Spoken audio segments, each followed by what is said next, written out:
And we're joined now by Opposition Immigration Spokesman Scott Morrison. Welcome. Good. Can you tell us how you found out about this latest tragedy? I had a text message from Chris Bowen, and then I had a follow-up conversation with Jason Clare, which is normally what happens in these circumstances. And I mean, there are professional relationships that exist between the government and the opposition. That should become of no surprise to anyone, and that's how we engage in those matters. And almost a year ago, though, you sat in this studio and talked about a similar tragedy on Christmas Island. We've sat and talked about these things too many times, Chris, and we're talking about them again today. These scenes and these events are enormously distressing and upsetting for everyone involved. And are you, like Chris Bowen and Jason Clare, convinced that offshore processing will stop people coming by this dangerous means? Well, I'm more than convinced because it's been our policy for a decade. I'm more than convinced because we have the means and ability to implement it immediately if only the government would agree. And so this government has processed no one offshore, Chris. Absolutely no one. They abolished offshore processing. And what I find remarkable in all of these discussions is the government cannot bring itself to identify how we got here in the first place. And that happened 4 years ago when they abolished these measures. Don't you think that people are asking now why it is that the coalition and the government can't get together and sort this out, given that both sides actually agree that offshore processing might just work? Well, I don't agree that the government necessarily wants to achieve that objective. I mean, 9 weeks ago, the government had to choose between the coalition's policies for offshore processing or the Greens' policies for onshore release. They chose onshore release.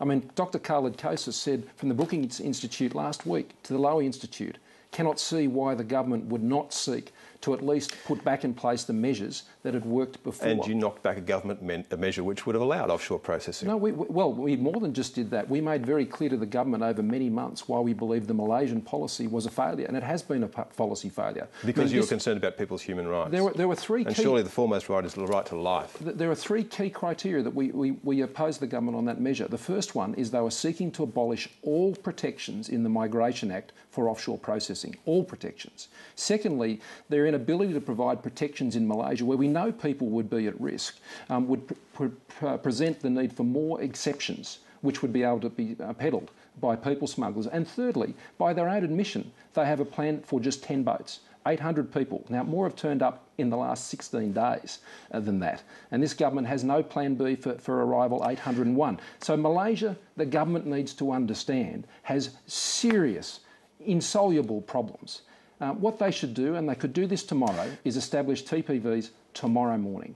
And what you could do is pick up the phone to Chris Bowen and see whether or not there's any compromise that's possible, because aren't you morally obliged, if you believe that you could save one life by negotiating, to negotiate? Well, it's for the government to put a proposal to us. The last word on this matter was when the coalition said to the government on their legislation, we recommend that we have a clear test for protections in the Act, which be to sign the Refugee Convention. Now, that was the government's own policy before the last election. We're asking the government to agree with itself. We're not asking them to go back on a commitment.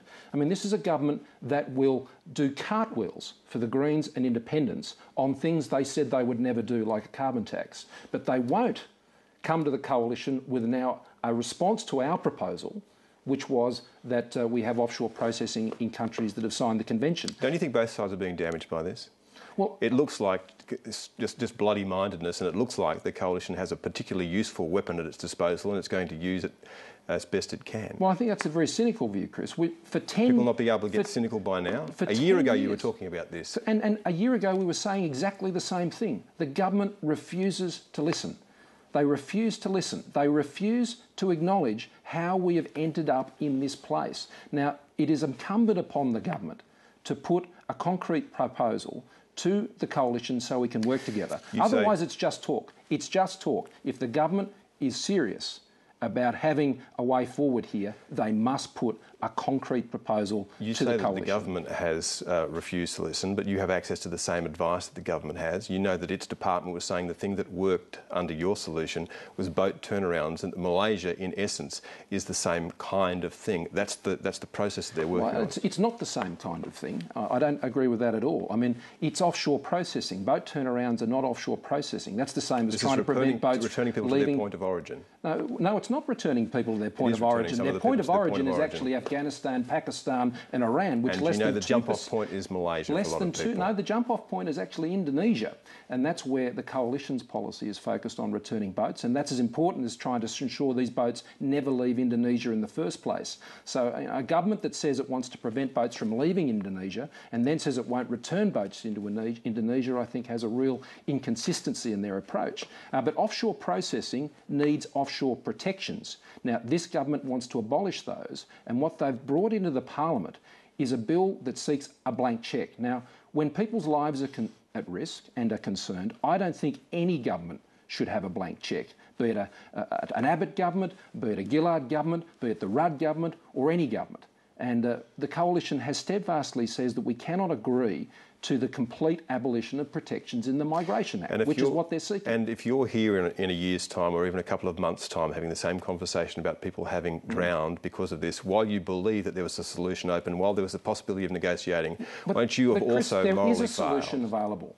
There are the proven measures which this government has consistently refused to restore or even countenance restoring. I mean, why is it that the government is so adamant and so bold about this that they refuse to acknowledge that their decision to abolish the measures the Howard government has brought them to this place? And you refuse to acknowledge legal advice that says that Nauru might not be an option anymore either. Well, no, the legal advice never said that, Chris. That is what the government verbal advice is saying. You don't think that it will be tested? Nauru can be implemented under current law. And it won't be tested in the High Court? Everything can be tested in the High Court, but we know that our policies in Nauru can be implemented in a way that meets the test. Now, if the government wants to agree to our amendment, well, that further strengthens the position.